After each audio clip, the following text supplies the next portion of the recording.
So I'm Jim Gray, a learning technology consultant, working primarily at Yogi Play. For people who want more information either about me or Yogi Play, the URLs are up there, so feel free to take a look. I'm happy to follow up, by the way, at the end of this. I'll send an email at the end of this to get more information. So Warren asked me to talk a little bit about an assessment rubric that I created for Yogi Play. And the idea is to really start with developmental principles. How do children learn? What engages them? And really use that as a way to think about evaluating apps. And it's meant to be useful for reviewers, which is what we do at Yogi Play, but also parents and also developers. So be happy to get some feedback. Let me know what you think. So we start looking at how our children engage. What gets their attention? What holds their attention? So I'm going to give you an overview. There's 11 different categories. Just kind of give you a quick overview and then do a little bit of a deep dive in a couple of different areas. So first thing we look at is, just at a really basic level, are kids going to use it? Is it age appropriate? Or is it the content for a 3-year-old, but it requires reading? Those kind of issues. What's the user experience? And by this I mean, is it age appropriate? You know, again, is this something that parents can be concerned about? Is it age appropriate, or is there inappropriate kind of content or marketing? So at a very basic level, we look at those kinds of things. And then we think about what's the extrinsic motivation. You know, what is it that in the structure? If you look at what kids actually do, where does that structure come from? Where does the motivation come from? And to what extent is it external in the leveling and the rewards and those kind of issues? And to what extent is it more intrinsic? And I'll say more about these later, but this will give you a basic idea. For young children, intrinsic, as people know, and we've mentioned before, is very important. It's a way for them to take what they know, put it out in the world, give feedback. So young children are working on issues like autonomy. You know, do they get that sense that I can do it? So they're working on issues like initiative. You know, and that's the opportunity is to create environments like a preschool, like apps that let them work out those development issues. And then there's the issue of social motivation. You know, is there a social component where the social interaction is part of the app experience? It could be during the app experience, it could be later. One way, I think, in a very simple way, to keep in mind the difference between extrinsic and intrinsic is that if a child makes a boat, they have a blank slate, and this is what they do. Where did that boat come from? You know, it came from their experience in some way, and it exists in a way that they can share it. When they talk about it, it means something very different than if they made it through a connect the dots of experience.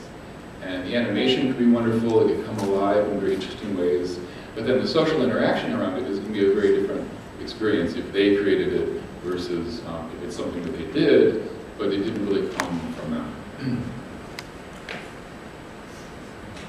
So once we know the kids are engaged, then the question is what might they learn? So I try to evaluate at a high level, are they going to learn anything? So they're engaged, but are they likely to either learn what an app claims to teach, or in some cases there's a lot of possibility, a lot of opportunity for learning that isn't really claimed, but could be important. So when we evaluate apps, we think about that. I like to think about some sort of deeper learning in the sense that you could memorize something in a rote sort of way, or in math, for example, if you really understand a number line and understand quantities, you have a deeper understanding about some concept in a domain.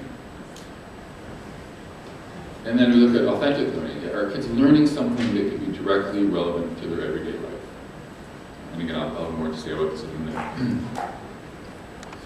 minute. Does the app itself adjust to different kids, and especially in the classroom? This is important. There's a range of kids, different learning styles, different interests. Does the app provide that flexibility? Is there some sort of reporting? Is there some way that the app helps a teacher or an adult learn about learning? What is the child learning? Some kind of evidence of learning. It could be something quantitative, or it could be just samples of work. But that's something we look at. And then are there features for those adults, the parents and the teachers, to adjust the app, because they know the kids.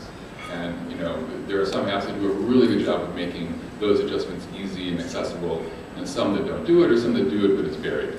So we look at that.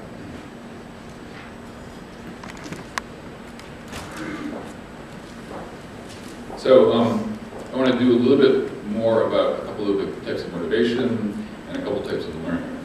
So for extrinsic motivation, we think about at a very high level, what's the kid appeal? Is it going to grab their attention? Does it have a good story? Is it something that will grab their attention in that way?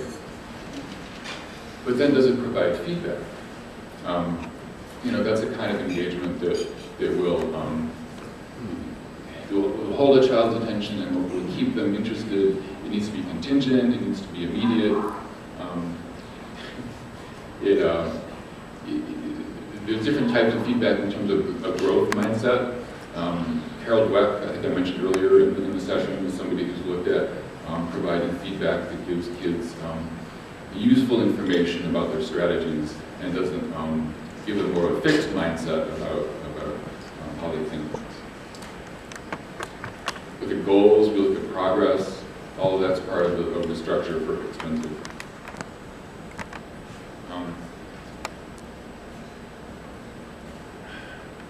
Put a couple different examples here, both on-screen and off-screen, because I always like to think about looking at apps, but thinking about the same kind of concepts and how they play out off-screen. So a couple of examples here. If you think about a puzzle is something where the goal is very clear, and you get feedback about how close you are to that goal. There were people last night working on a puzzle.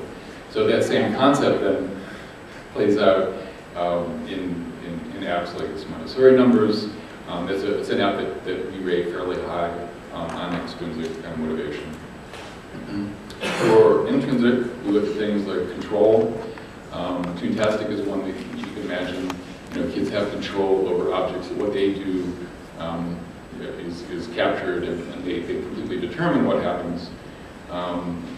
Creation, do kids get to create something themselves?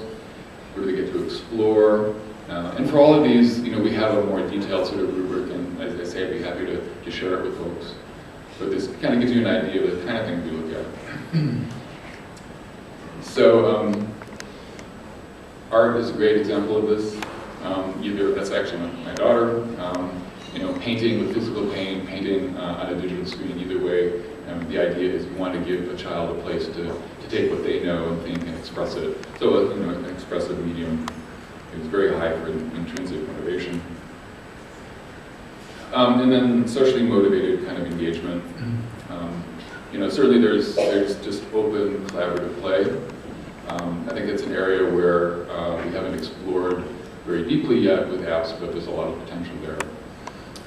Interactive roles, turn-taking, all of those are things that have a kind of a social interaction built into the app experience itself, or actually creating something together. Because then we have worked together and we created something, and that's part of that engagement.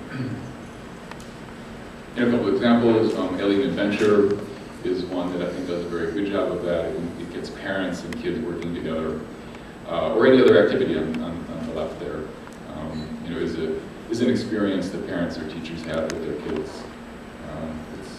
It takes that social engagement and makes it very powerful. Deeper learning, we look at, does the app address a foundational concept of some sort? So again, quantities, if it's about numbers or a number line, and do kids reflect on it? Do they actually apply it in some way?